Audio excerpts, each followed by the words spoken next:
سلام به همه شما دوستان خوب و عزیزم. امیدوارم حال همتون عالی باشه. با فصل دوم از برنامه دیدار جان با شما هستم.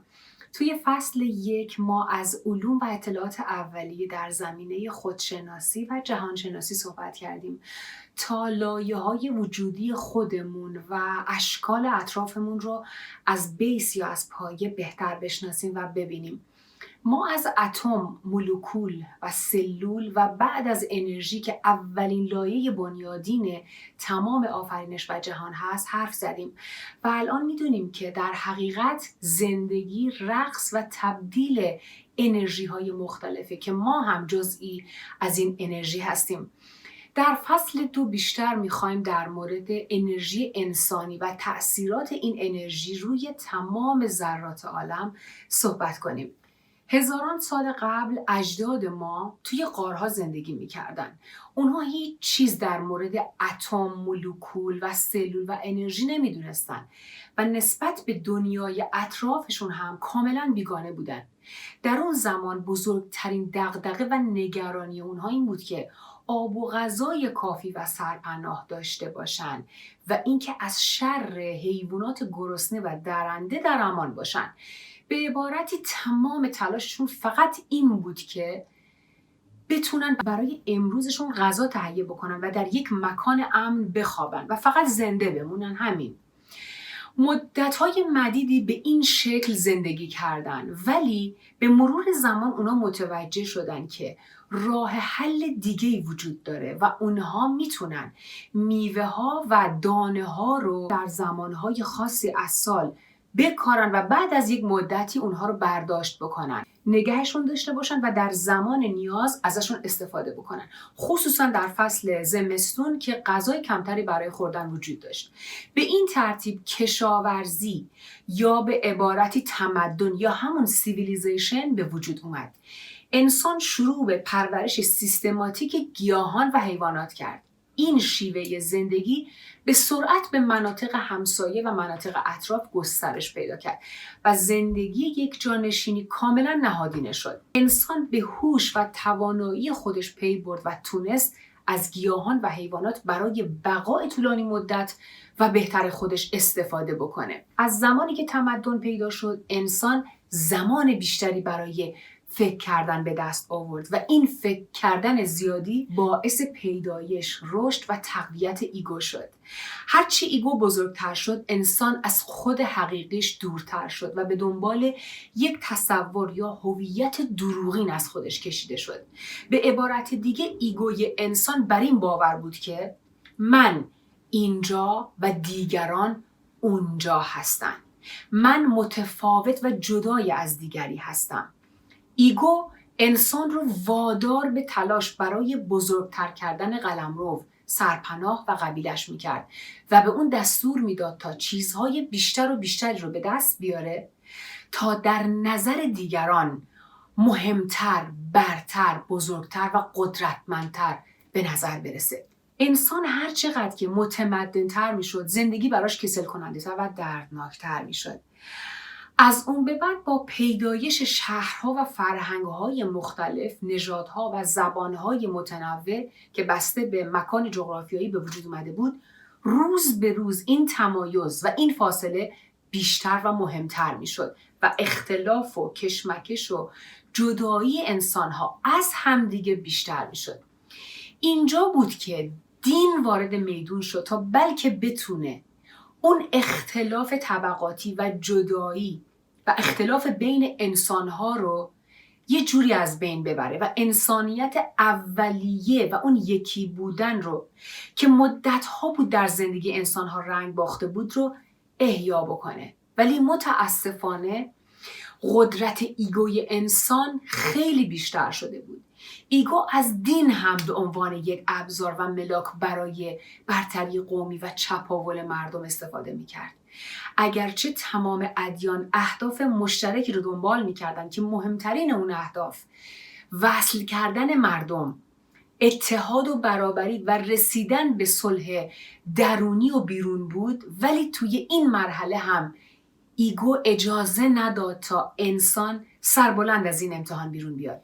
باز هم همه ادیان و فرهنگ‌ها و نژادها و زبان‌های مختلف به زد و خورد و جنگ و اختلاف کشیده شدن، چرا که هر نژادی بر این باور بود که برتر از بقیه نژاد هاست و هر دینی ادعا می کرد که کاملتر از بقیه ادیانه و باید پیروان بیشتری داشته باشه و هر زبانی هم بر این ادعا بود که از همه بهتره و کاملتره و باید زبان جهانی بشه. همه این اختلافات، رنج‌ها، درگیری‌ها و جنگ‌ها تا به این لحظه که داریم با هم حرف میزنیم هم ادامه داره. شما نگاه بکنید، هنوز اختلاف نژادی وجود داره، هنوز زنها به حقوق برابر نرسیدن و هنوز حقوق اولیه انسانی زیر پاها له میشه و هنوز ادیان از همدیگه متنفرن. همه این اتفاقات در تاریخ زندگی انسان فقط یک چیز واحد رو به ما نشون میده و اون قدرت سلطه و تأثیر من ذهنی یا همون ایگوه. من و ایگویی که ذاتش و کارش فقط دروغ و خودفریبی و جنگ و جداییه. مسئله خیلی مهم اینجاست که انسان چند هزار ساله که در حال گول زدن و در حال فریب دادن خودشه و هنوزم نمیدونه که علت تمام مشکلاتش از کجاست. در زندگی امروز ما کسی که 50 کیلو اضافه وزن داره طبیعتاً باید به فکر سلامتیش باشه، درسته؟ باید بره و کمک بگیره، علت اضافه وزنش رو پیدا بکنه، اگه مشکل خاصی وجود داره بیاد با دارو حلش بکنه، رژیم غذایی کم کالری و سالمی رو جایگزین رژیم قبلی بکنه، ورزش بکنه تا به وزن طبیعیش برسه.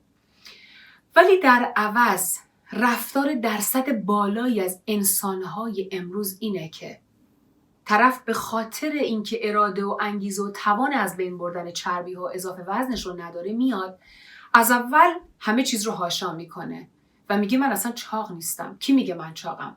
من اصلا غذای ناسالم و پرکالری نمیخورم.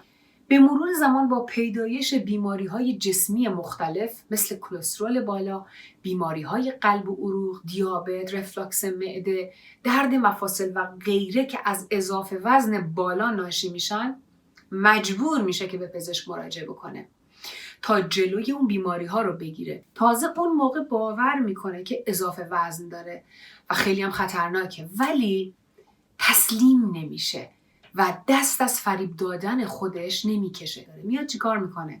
هر کسی رو که میبینه میگه میدونی من اصلا غذا نمیخورم، فقط یه ذره سالاد و یه خورده میوه میخورم، نه نون و نه برنج، اصلا لب به هیچ کدومشون نمیزنم، من آب هم میخورم چاق میشم، اصلا من همیشه گرسنه‌ام ولی نمیدونم که چرا چاق میشم. در حالی که در صورتی که با دونستن اینکه اضافه وزن داره بازم یواشکی و دور از چشم دیگران تا میتونه غذاهای پرکالری و ناسالم میخوره. همین که فکر میکنه که بقیه رو گول زده موقتاً احساس آرامش میکنه ولی بعدش دوباره عذاب وجدان میگیره، ولی در کمال ناباوری سالها همین روش رو ادامه میده. این کار اسمش خودفریبیه. به جای این که این واقعیت رو قبول بکنه، روی خودش کار بکنه و تغییر رو وارد زندگی خودش بکنه تا بتونه از لحاظ فیزیکی و روانی به سلامتی برسه، راه خودفریبی و دگرفریبی رو انتخاب میکنه. جالب ترین قسمت داستان هم اینه که همه اطرافیانش هم میدونن که داره دروغ میگه، فقط به روش نمیارن. نظیر این نمونه ها زیاده. یه نمونه دیگه هم براتون میگم. کسی که میبینه دیگری تلاش کرده و به مدارج تحصیلی بالاتری رسیده، در یک زمینه دانش بیشتری داره و از لحاظ اجتماعی جایگاه نسبتا خوبی داره، گرچه از تلاش کردن و سختی کشیدن و کلاس رفتن و امتحان دادن بیزاره، ولی ایگوش این چیزا حالیش نیست. ایگو مقایسه میکنه و فقط اون جایگاه مد نظرشه و اولین فکری که به ذهنش میرسه اینه که مدرکی رو جعل بکنه و یک اسم و فامیل اضافه بکنه، یه مهر تقلبی هم بزنه و بعد به همه بگه بیایید ببینید من اینم، به من هم توجه بکنید، من هم خوبم. چرا این کار میکنه؟ تا بتونه ایگوی خودش رو که مثل یک کودک سرکش و نافرمان که دنیای درون و بیرونش رو به هم ریخته رو آروم بکنه. یه مسئله هست که میگه هرچه کنی به خود کنی گر همه نیک و بد کنی. یعنی هر کسی که فکر میکنه که آدم خیلی زرنگیه در اصل داره به خودش آسیب میزنه، داره خودش رو گول میزنه. این شخص هم همین فکر میکنه که به به من چقدر زرنگ بودم که تونستم با کمترین تلاش و بدون دردسر و امتحان دادن و کلاس رفتن و زحمت خودم رو تحت یک عنوانی جا بزنم، در صورتی که وقتی که دهنش رو باز میکنه تا در مورد هر چیزی اظهار نظر بکنه همه متوجه حقیقت میشن. در حقیقت فقط خود او هست که بهتر از هر کسی به رنجی که بابت نداشتنها، نبودنها، نشدنها و کمبودهاش کشیده و میکشه واقفه و رنج میبره. این کمبودها، عقده‌ها و رنج‌ها و ناتوانی‌ها وقتی پذیرفته نشن به مثال توپ‌های بزرگی هستن که فرد بخواد برای مدت‌های طولانی زیر آب مخفیشون بکنه. این پنهانکاری انرژی فوق‌العاده زیادی از اون میگیره و بدون شک بعد از مدت زمانی انرژیش از دست میره و توپ‌ها یکی پس از دیگری با سرعت به سطح آب میان و همه متوجه اونها میشن و اونها رو میبینن و اون زمانه که اون فرد نتیجه همه تلاش‌های معکوس و دروغ‌هاش رو میبینه. کسایی که همه خصوصیات بارز و مقدس انسانیشون رو در ایگوشون ذوب کردن کسایی هستن که همه رو توبیخ میکنن الا خودشون. کسانی هستن که فکر میکنن تشخیصشون برای فهمیدن یک بیماری از پزشک معالجشون بیشتره. کسانی که در اوج مشکلات روحی فکر میکنن نیازی به دیدن یک روانشناس ندارن و خودشون از یک روانشناس بیشتر حالیشونه و راهکارهای بهتری بلدن. کسانی که فکر میکنن اگر پرستاری دارویی رو که مد نظر اونهاست رو به خودشون یا به بیمارشون نده، آدم بی‌مسئولیت، بی‌رحم و بی‌عاطفه‌ایه. کسانی که فکر میکنن که اگر توی طبیعت زباله بریزن وظیفه یکی دیگه است که بیاد و خم بشه و زباله هایی که اونا ریختن رو جمع بکنه. کسانی که فکر میکنن اگه اگزوز ماشینشون هوا رو آلوده میکنه مسئله خیلی مهمی نیست. کسانی که فکر میکنن اگر حق دیگری رو پایمال کردن اونهان که استحقاق بیشتری داشتن. کسانی که فکر میکنن اگر تو محیط کار زیرا به همکارشون رو بزنن زرنگترن و باعث رشد خودشون شدن. کسانی که فکر میکنن اگر به حیوان زخمی و گرسنه‌ای رسیدن وظیفه اونها نیست که کمک بکنن و بالاخره یکی از راه میرسه که به داد اونها برسه. کسانی که وقتی کسی از سر لطف و خیرخواهی محبتی بهشون میکنه رو بر مبنای خاص بودن و لایق بودن خودشون میذارن و به جای این که در صدد جبران اون محبت بر بیان، برعکس انتظاراتشون بیشتر میشه یا بعد اینکه مشکلشون حل میشه همه چیز یادشون میره و به پشت سرشون هم نگاه نمیکنن. به اینها نمیگن زرنگی، به اینها میگن خودفریبی که از هر دشمنی به ما نزدیکتر و خطرناکتره. آسیب‌های ناشی از این زرنگ پنداری‌ها و فریب‌هایی که ما انجام میدیم انرژی خالص و مثبت ما رو تبدیل به انرژی منفی و آلوده میکنه. ما با افکار و رفتارهامون انرژی تولید میکنیم و اون انرژی رو به فضای اطرافمون میفرستیم. انرژی های همه ما با هم یه جای جمع میشه و یک چرخه رو میسازن و این چرخه عین اون انرژی هایی رو که ما فرستادیم رو به حال و به زندگی ما و عزیزانمون برمیگردونه، چه مثبت و چه منفی. هر چقدر انرژی منفی فرستاده باشیم چرخه انرژی تیره‌تر و آسیب رسان بزرگتری رو ساختیم و هر چقدر که انرژی مثبت فرستاده باشیم چرخه انرژی نورانی و شفابخش و بزرگتری رو میسازیم. این قانون معنوی انرژیه.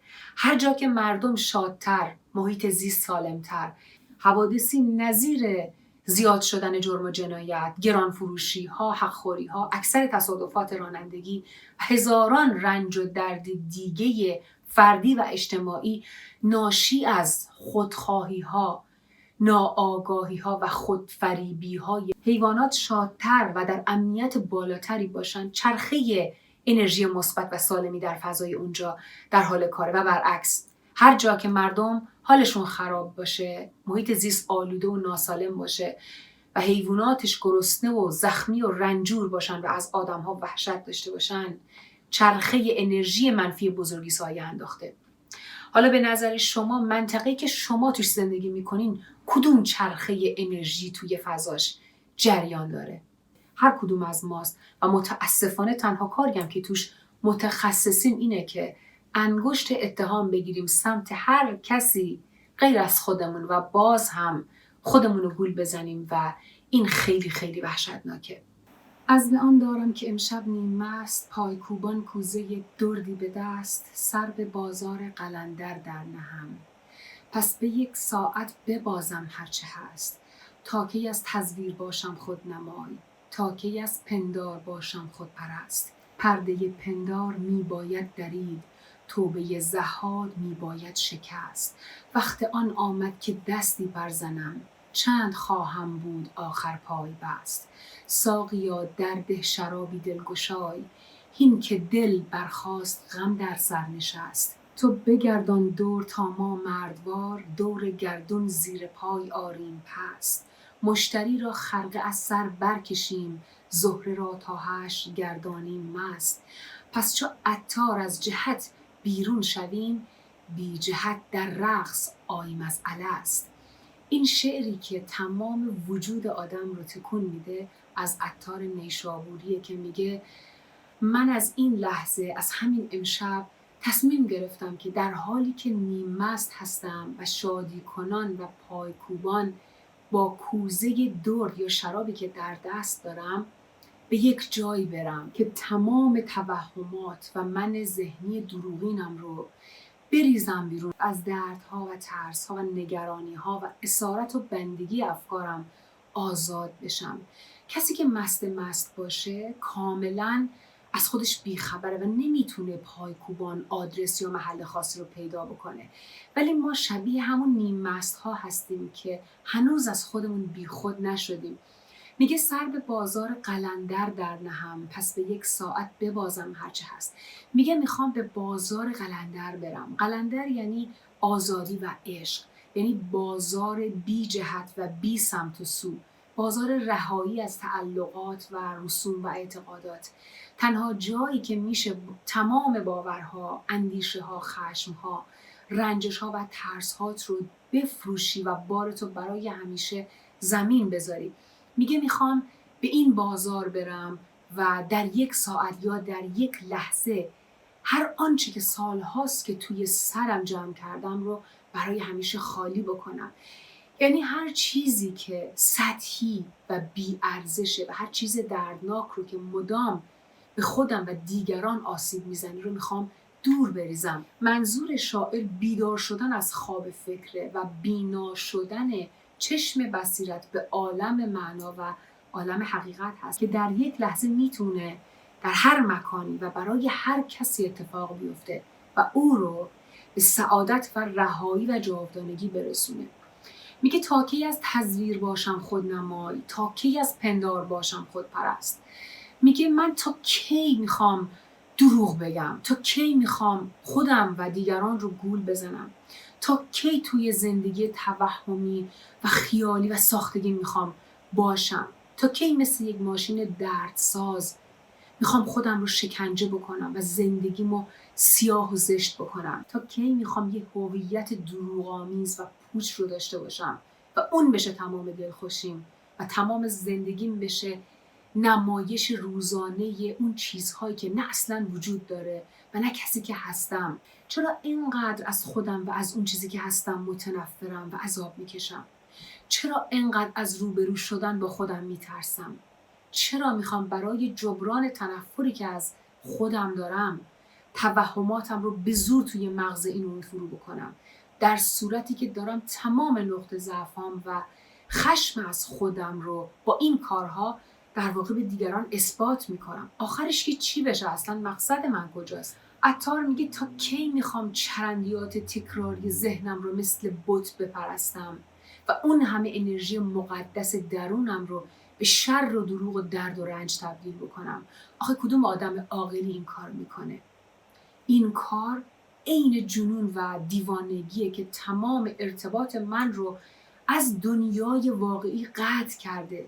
چرا اینقدر دشمن خودم شدم؟ بیت بعدی میگه پس پرده مهنت فکر رو باید پاره بکنی و توبه زهاد یا توبه زاهدین باید شکسته بشه. زاهد در اینجا کسیه که در لباس تقوا و پارسایی ریاکارانه مردم رو فریب میده و میاد به ظاهر از کاری توبه میکنه ولی در واقع داره به دروغ از یک باور توبه، ولی به جاش یک فکر و یک باور دروغی دیگر رو در نهاد مردم قرار میده و جایگزین میکنه و باز هم داره خودش رو فریب میده. میگه این توبه ها رو بشکن. شاعر میگه وقتی میخوای یه انسان رها واقعی باشی، دست از بازی دادن خودت بکش. بیا خودتو از اول بساز طوری که از خود قبلیت بیگانه بشی و احساس بیگانگی بکنی. بشو قهرمان زندگی خودت. زندگی تو یه قهرمان کم داره که اونم فقط خودت هستی. پس بیا انرژیت رو تغییر بده. به حرف حق گوش کن و شروع کن به عمل کردن. و هر کسی هم که وادارت میکنه که خود قبلیت بشی رو از سر راهت کنار بزن. چون اگه حواست به زندگی و عمر و فرصت‌هایی که داری نباشه، یهو به خودت میای و میبینی که پیر شدی و دیگه نه توانی داری و نه زمانی برات مونده. و بدترین انسان‌ها پیران نادان و گمراه هستن، چون علیرغم اینکه تمام فرصت‌هاشون رو در سالهای طولانی زندگیشون هدر دادن، عمری هم براشون نمونده که بخوان خیلی چیزها رو جبران بکنن و از زندگیشون لذت ببرن. برای همین همچنان توی دنیای جهل و بیخبریشون موندن و اسیر شدن و نتونستن راه رو از بیراه تشخیص بدن. پس به خودت بیا قبل از اینکه دیر بشه. وقت آن آمد که دستی برزنم، چند خواهم بودن آخر پای بست. میگه وقت اون شده که یه کاری بکنم، یه تکونی به خودم بدم.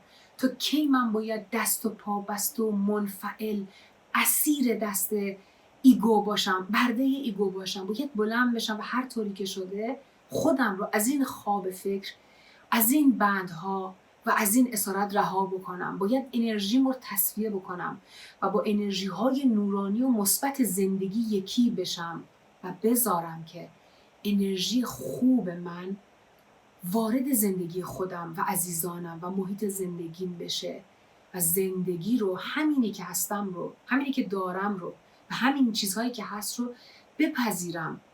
هر چقدر که عذاب کشیدم دیگه بسته. ساقیا درده شرابی دلگشای، هین که دل برخاست غم بر سر نشست. عطار به زندگی میگه تو از اون شراب به من بده که دل من رو باز بکنه. یعنی همون رها شدگی از استیصال و ناامیدی و ترس رو میگه این شراب دلگشا رو به من بده، چون تو سر من پر از فکره، پر از رنجشه، پر از درده که داره منو از پا در میاره و باعث شده که من از دلم، از آرامش و از حقیقت و از عشق جدا بمونم. بعد میگه تو بگردان دور تا ما مردوار، دور گردون زیر پا یاریم پست. یعنی تو به همه ما این شراب رو بده و کمکمون کن که همه ما به حضور برسیم و اگر این اتفاق بیفته ما به رقص و پرواز در میایم و از زندانهای جسم و فکرمون برای همیشه آزاد میشیم و دیگه بازیچه دست اتفاقات مختلف و حوادث زندگی نخواهیم بود. بیت بعدی هم میگه من تا کی میخوام دست و پا بسته بمونم و وقت این رسیده که دیگه برای رفع ترس ها و نگرانی هام نرم به سمت فالگیرها و رمالها و آینده نگرها و استخاره کردن و این چیزها، چون دیگه آگاهی من به این اندازه شده که بتونه شادی درون من رو به جوشش در بیاره. پس بعد از اون هر چیزی که برای من اتفاق بیفته برام خوشاینده، به طوری که انگار خودم تمام اون اتفاقات رو برای خودم رقم زدم و دیگه دلخوش به فالگیر و رمال نمیشم که به دروغ بخواد به من بگه که فلان اتفاق خوب در آینده برات میفته یا خوشبخت و سعادتمند میشی. اگه این کارو بکنی برات خوبه، اگه اون کارو بکنی برات بده. چون من به کسی اجازه نمیدم که بتونه حال خوب منو از من بگیره و یا برعکس حال خوب مصنوعی رو بخواد به من بده. پس چو عطار از جهت بیرون شویم، بی جهت در رقص آییم از الست. میگه اگه اینطوری بشه ما مثل عطار میشیم، به این صورت که از ذهن شرطی شده و مندار و از دنیای خیالی و تاریک و مصنوعی که ساختیم بیرون میایم و مثل روز اول آفرینش یا همون روز الست که انرژی های نورانی خالص و آگاهی بودیم در فضای هستی به رقص در میایم. مثل همون روز الستی که خدا از ما میپرسه که آیا من خدای شما هستم، ما مثل همون روز او رو بی واسطه به خاطر خواهیم آورد و میشناسیمش و میدونیم که همه ما تکه هایی از او هستیم و به او تعلق داریم. اویی که سرچشمه عشق و جاودانگیه، روز الست همون لحظه حال و آرامش مطلق هست که ما انسان‌ها به سرعت غیر قابل باوری همیشه ازش در حال فرار و دور شدن هستیم. بنابراین برای همین از اون موقع تا به حال دردمند و سرگشته شدیم. عزیزان، تا هفته دیگه و دیداری دیگه به خدا میسپارمتون. اوقاتتون خوش و خدا نگهدارتون.